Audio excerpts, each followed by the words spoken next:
Cyril Deligny, vous marquez un essai d'anthologie ce soir. Ouais, content. C'est surtout récompenser le travail de l'équipe. Donc ouais, très content pour la reprise de marquer et surtout qu'on gagne à l'extérieur, c'est vraiment super pour le groupe. Ouais. Alors en première mi-temps, vous étiez dans la tribune, vous étiez remplaçant.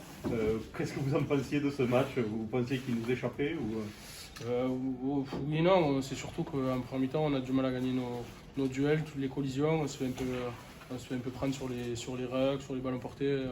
On a du mal et en seconde mi-temps, on rectifie le tir et devant, on reprend le match en main et ça fait qu'on arrive à gagner à la fin. C'est une victoire du collectif ce soir? Oui, clairement, c'est une équipe, un groupe, on l'avait coché, on savait que si on voulait espérer quelque chose sur cette fin de saison, aller chercher les 6 ou se régaler surtout, il fallait venir gagner à Aurillac et surtout qu'on avait perdu à la maison contre eux, donc c'était une petite revanche. Qu'est-ce qui fait la différence entre la première et la deuxième mi-temps où on vous sent subir le match? Visiblement, il y a eu une belle remontée de bretelles dans les vestiaires et un état d'esprit complètement différent et plutôt conquérant sur la deuxième. Ouais, c'est ça. En fait, en première mi-temps, comme je vous ai dit, on se fait secouer sur tous les règles, on ne gagne pas un ballon, on n'a pas trop de ballons devant et en seconde mi-temps, on se fait un peu allumé et costaud dans les vestiaires. Donc du coup, on rectifie le tir devant et ça va mieux et on a nos ballons et on arrive à concrétiser sur les ballons portés et dans le jeu. C'est un retournement quand même quasi spectaculaire là. Quasiment vous êtes mené 19 à 0, enfin 19 à 3 à la mi-temps et puis finalement. Ouais, c'est ça. 19-0, 19-3 et on y a cru, on y croyait parce que c'est vraiment nous en première mi-temps qui y sommes pas, on n'y est pas du tout. On se les jouait un peu tranquille et voilà, c'est un peu la force du groupe, on a réussi à relever les manches et aller chercher cette victoire qui nous fait vraiment du bien, qui fait du bien à l'équipe et qui va nous faire espérer encore jusqu'à la fin de la saison. Voilà.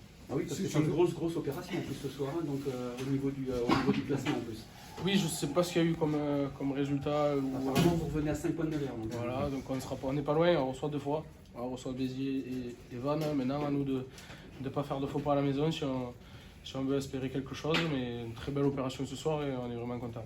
Il y a cette infériorité numérique que vous gérez parfaitement puisque c'est là où vous marquez vos premiers points et puis laissez en deuxième période.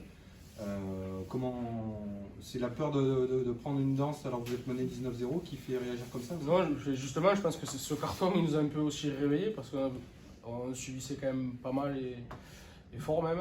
Et donc du coup, on s'est resserré et on est allé chercher ce match et surtout un supplément de guerre et un peu de combat qu'on n'a pas mis sur cette première mi-temps. Surtout que vous gagnez aujourd'hui avec des joueurs qui avaient très peu joué cette saison. Oui, il y a des retours de blessures.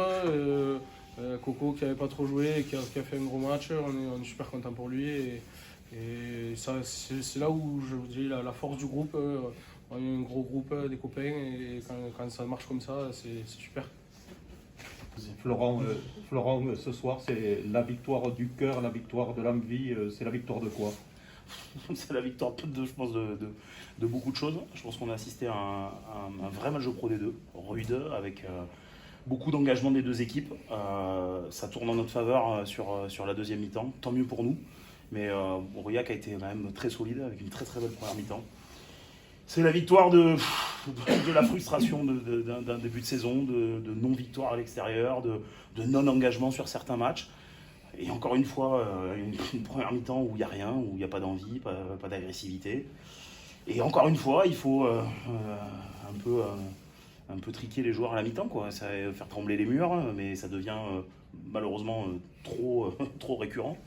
Pour que les joueurs s'y mettent et faire une deuxième mi-temps comme ils ont fait. Chapeau à eux parce que à la mi-temps, c'était loin d'être fait.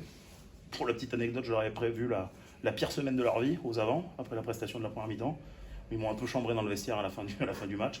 Mais on est content, on est très content. On est très content de cette victoire parce qu'elle a été dure, vraiment très dure à aller chercher.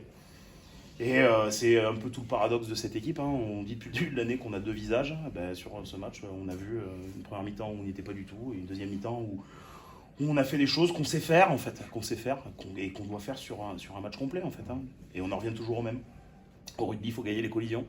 Et première mi-temps, on les a pas gagnés, et deuxième mi-temps, on les a gagnés. Avec des joueurs qui avaient très peu joué aujourd'hui. Ouais, après, on a un groupe qui est quand même très complet, on compte sur tout le monde, il y a des joueurs qui ont eu des petits pépins physiques, des petites blessures. L'avantage c'est que ce groupe vit bien, et les joueurs le disent entre eux. Comme j'avais dit la semaine dernière, on allait bien avec une équipe mixée, avec quelques joueurs au repos, mais avec une équipe compétitive en fait. J'ai lu ici et là, où j'ai entendu qu'on lâchait le match, mais bien sûr que non, on lâche pas les matchs, aucun match on lâche. Et il y a des joueurs dans cet effectif qui méritent de jouer, qui méritent d'avoir des minutes, qui méritent d'avoir du temps de jeu, et ce soir, ils l'ont prouvé. Visiblement, Montauban a l'ambition, ou a affiché l'ambition qu'il y avait encore quelque chose à jouer, notamment pour les phases qualificatives. Ça vous donne raison pour le coup ce soir. Aujourd'hui, l'équation elle est simple, on était 8e avant ce match, on est le gros outsider. Alors après, on est loin de la 6e place, mais comme on a dit, avec les résultats notamment d'hier, avec la défaite de Nevers, on a dit aux joueurs, il faut jouer crânement notre chance jusqu'à la fin. Comme je l'ai dit cette semaine, les supporters ont envie d'y croire, le staff va tout faire pour les faire progresser et y croire. Maintenant, c'est aux joueurs de l'écrire, et aujourd'hui, ils ont écrit une belle page de cette fin de saison. Et on va jouer en tout cas crânement notre chance jusqu'à la fin de l'année. Et là, on va avoir deux réceptions qui vont être très importantes. Votre changement de visage, il se dessine pendant votre infériorité numérique. C'est quoi? C'est dû au fait d'être mené 19-0 à ce moment-là, d'en prendre 30 qui fait réagir comme ça? Depuis le début de l'année, en fait, c'est toujours ça. En fait, on est toujours à réaction tout le temps. Et quand on est un de moins, ou quand on a fait une première mi-temps juste catastrophique, parce que c'est le terme de cette première mi-temps, et on se réveille, on se dit qu'on va s'y mettre, qu'on n'a plus rien à perdre, et on arrive à faire des scores comme ça. Et sur certains matchs, je pense à Valence, on s'arrête à 4 points alors que c'est le même type de match. Aujourd'hui, est-ce qu'on a un peu grandi? Je ne sais pas, les joueurs avaient peut-être plus envie.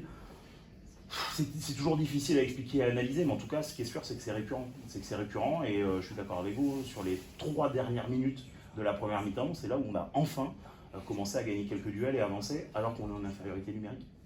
Oui, c'est ce qu'on se disait, parce qu'à 19-0, vous perdez le match, à 19-3, ça change tout, puisqu'à l'arrivée, il y a 2 points d'écart. Cette dynamique positive, elle est intervenue à partir du moment où vous gagnez le match en retard, plus les 2 matchs, vous êtes sur 3 victoires, là, vous venez en chercher une 4e, ça s'enclenche comme ça, ou elle est quand même malgré tout depuis le début? Non, c'est pas enclenché d'autres victoires, on essaye vraiment de travailler. Vraiment, les matchs après match, c'est très consensuel ce que je dis, mais c'est la vérité. On ne se projette pas, on essaye d'avoir l'équipe la plus compétitive, de bien préparer le match, comme toutes les autres équipes, et essayer de mettre en difficulté l'équipe sur les points faibles, et nous d'être consistants sur la copie qu'on rend. Donc non, c'est pas quelque chose, c'est pas un enchaînement de quelque chose, c'est vraiment travailler sur le moment. Maintenant que Montauban, on peut dire, est maintenu au niveau de la Pro T2, les ambitions changent et on va aller chercher plus loin. C'est trop prétentieux. C'est trop prétentieux. Il faut se souvenir quand même que les 2 dernières saisons ont été compliquées pour le club. On est au début d'un projet avec un nouveau staff, avec un turnover de joueurs cette année, un gros turnover encore l'année prochaine. L'objectif, c'est d'avancer de match en match, de faire progresser ces joueurs. On a changé beaucoup de choses, la façon de s'entraîner, la façon de jouer cette année, et il faut que les joueurs l'intègrent. Et j'ai envie de dire, c'est dommage que la saison pour nous commence pas maintenant, parce qu'on commence à avoir des choses intéressantes sur des choses qu'on bosse depuis le 1er juillet. Après, je pense que sur le match, il faut aussi tirer le chapeau à notre directeur performance sur la partie athlétique, parce que je nous ai trouvé plus fringants sur les 20 dernières minutes qu'eux, et c'est quelque chose qui est plutôt récurrent sur certains matchs là, depuis la reprise de janvier, où sur les 20 dernières minutes, on arrive à mettre à mal les équipes adverses. Enfin, le challenge est intéressant. Bien sûr. Ils avaient, si on gagnait, ils avaient le dimanche off, donc ils sont contents d'avoir le dimanche off. Plutôt que de passer une seule semaine. Plutôt que de passer une seule semaine. Avec du coaching jusqu'au bout, vous faites revenir Christopher pour la dernière mêlée. Ouais, le choix est pas simple. Simon Renaud, l'année dernière, joué en espoir, on est très content de ses performances. Il y a beaucoup de temps de jeu cette année. Et parfois, il faut prendre des décisions qui s'imposent à l'instant T. Et je pense que cette décision de coaching sur la dernière mêlée nous fait peut-être gagner le match. Parce qu'en laissant Simon, peut-être que sur l'historique de l'arbitrage en mêlée, il y aurait eu pénalité pour Aurillac. Après, c'est un joueur qui progresse, qui bosse beaucoup, et c'est un joueur en devenir sur qui on compte. Et aujourd'hui, on est très content de l'avoir avec nous depuis le début de l'année.